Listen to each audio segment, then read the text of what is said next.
Now we are going to turn to Saving the California Dream. It's our series where we talk to business owners about how they're managing during this tough economy that we're in. And today we meet up with Wes Idol III. His family has owned the 90-year-old steakhouse, the Pacific Dining Car, since it was conceived back in 1921. My great-grandfather started it. Mickey Cohen was very regular. Bob Hope was huge in here.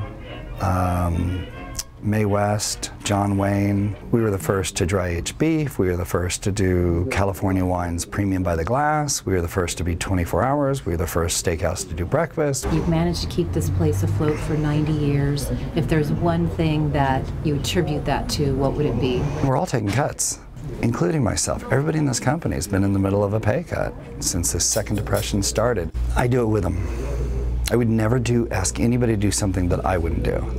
And so I let them know that I'm under the same thing. And I know it's going to get better. It always does. I think some of the toughest parts is taxation and regulation. People hear taxes and regs and their eyes glaze over. Give me a good example of something that you're getting hammered by. Let's say you have a parking lot and you will get charged how much income is happening, and then you'll get charged an occupancy tax.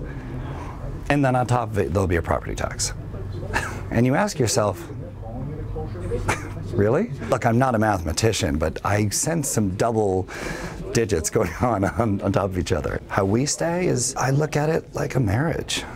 I didn't get married to get divorced. So I'm in it. I'm not going anywhere. I love this place, so I have no reason to retire. I'm going to be here until I die.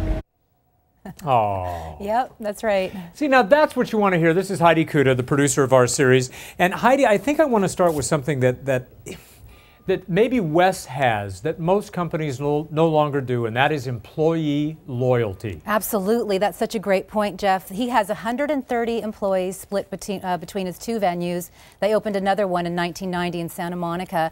He's kept them all. There have been no layoffs. And that bartender you saw, Raphael, he's been there since for 25 years, since he was 55. And you heard him. He plans to die there. That's it. They all took pay cuts in order to keep people from getting laid off. But they have to know that the employer is loyal to them as well, and that they're not going to be the first thing that's hacked off when tough times come. That's exactly right. And that's the difference between a family-owned business. I think that's a key point. The restaurant industry overall has flatlined nationally. So we've seen like a 1% growth this year. That's pretty sad, but he's grown 3%. So, you know, even though that's flatlined from where he needs to be when he wants to march into turning 100, that's still showing good signs, and people do have loyalty to places that show their employees loyalty. It's only logical. All right, Heidi Cuda, thank you very much. Coming up tomorrow? Tomorrow is pretty cool. An owner of a Robex who was just dying, another guy getting hammered over the last couple years, convinced the corporate heads to let him open a hot dog stand right inside of his Robex. So it's pretty ingenious. That is. Yeah. And it's affecting his bottom line, and he's only had tomorrow's the official day it opens, and that's when we're going to air it. But the last 2 weeks have been great for business. It's interesting. Franchisees normally don't get to do that. It was very hard, but he persevered, and here he is. He's surviving. All right. If you know about franchises, join us tomorrow. Heidi will have that story for us.